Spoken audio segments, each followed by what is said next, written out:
welcome to Kensho Quest. In this video, I'm going to share some tips for taking a baby to the beach. When we're not out traveling the world, our home base is the beautiful island of O'ahu, Hawaii. And all three of our kids were born here on Oahu. So we have lots of experience taking babies to the beach. 1, 2, 3, Aloha! We are Kensho Quest. We travel to open our minds and our hearts. Let's make friends around the world! Our first tip is to either find or bring your own shade. We tend to go to beaches where we know there will be shade trees. Right now we're here at the beautiful Ko'olina lagoons. It can also be nice to bring along one of those sun tents where it's like a half dome tent. We used to have a Coleman one that we liked a lot. Or if you have a beach umbrella, just some way that you and baby will be able to stay in the shade. I also like to bring along a cotton mesh blanket. I can either use this for a nursing cover or just drape it over something to provide a little bit of shade for him. Another thing to do is to limit your time in the bright sun. So you can avoid going to the beach during the brightest times, which is 11 a.m. to 2 p.m. Instead, get an early start, head to the beach early in the morning, or do like we did and come in the late afternoon. If you're coming from California to visit Hawaii, you might be waking up super early anyways and able to get out to the beach bright and early. For dressing my baby for the beach, I like to have him wear a long sleeve shirt. Rash guards are a common option. They're usually made with synthetic fibers such as polyester, polyamide, and nylon. So instead, I've opted for a natural option here. He's wearing a very thin, lightweight merino wool shirt, and that does have an SPF of about 40 using just natural wool. I'm planning to get myself one too.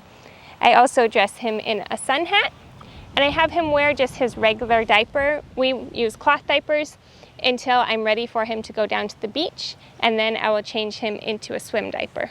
This is one of his cloth swim diapers.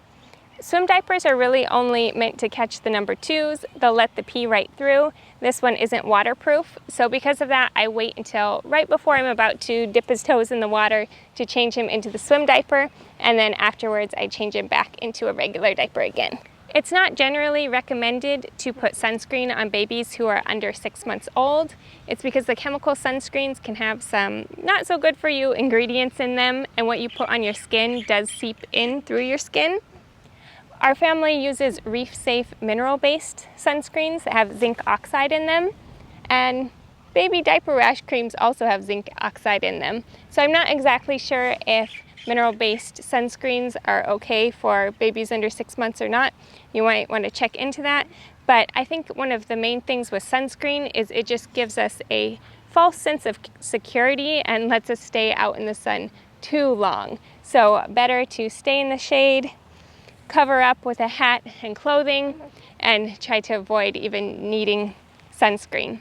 If your baby is over 6 months old, I do recommend using a mineral-based reef-safe sunscreen. If you're a breastfeeding mom like I am, also make sure that you wear something that's easy to nurse in. Bikini tops are great. There are also some swimming suits that are specifically made for maternity/nursing. I often wear a really tight long sleeve rash guard, and that can be a little bit hard to pull up for nursing, so it might be good to have a rash guard with a zipper on it, just something that you'll be comfortable in. It's also really important on a hot sunny day to stay hydrated, both yourself and baby. If they're breastfed, again, it's going to be up to you to stay hydrated. If they're over 6 months old and already drinking water, you can bring along a water bottle for your baby. Since my baby's still just 4 months old, I'm the one that needs to drink the liquids. So when we come to the beach, we bring multiple Hydro Flask water bottles, which are insulated. It's great for keeping your water cool when you're out at the hot beach. We usually fill most of them up with water and then have one with electrolytes. I also like to bring a snack bag. Right now that's for me and my older kids, my 7-year-old and 3-year-old, to eat. And my husband sometimes eats snacks. Once this little one's over 6 months old and eating solid foods, we'll bring along some snacks to entertain him as well. Another thing that's good to bring along is somewhere that your baby can lay down to take a nap. So that can be a beach blanket, a large beach towel. I personally always bring my baby carrier. I love this Kinder pack because it has mesh on front, so it's nice and airy for baby, and it has a nice sun hood on it.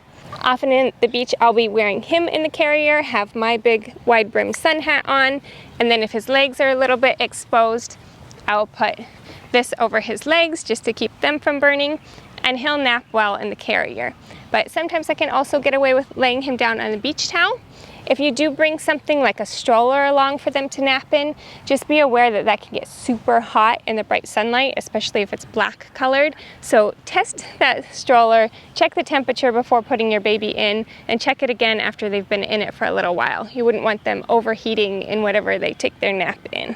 But again, to go along with limiting your time in the sun, if you're the one taking care of baby and you feel like it's just been too much sun exposure already and your baby's getting tired, then hopefully you can take them back to your room or wherever you're staying for them to have a nap. It is really nice when you're traveling with a baby to stay somewhere walking distance from the beach, so you can always walk back to your room when you want to. When we're coming to the beach, I just bring along 1 or 2 toys for my baby. Same with my older kids as well. I like them each to just bring 1 toy, something that's easy to wash and rinse off because it'll probably get sandy, and just so we don't leave things behind when we go.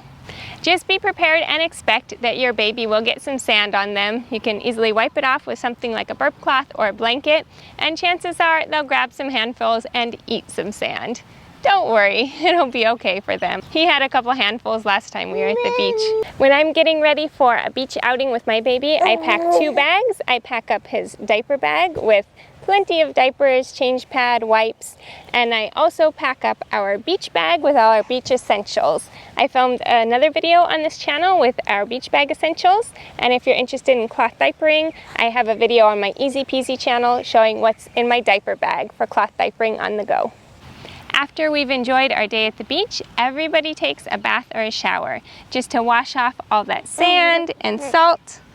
And then it's nice to have something to moisturize with afterwards.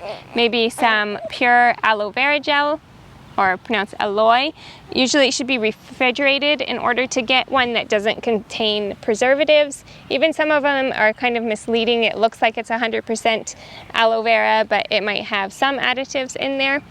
Or so you could use coconut oil, cocoa butter, just your normal baby's moisturizer, something to soothe their skin after they've been out in the sun.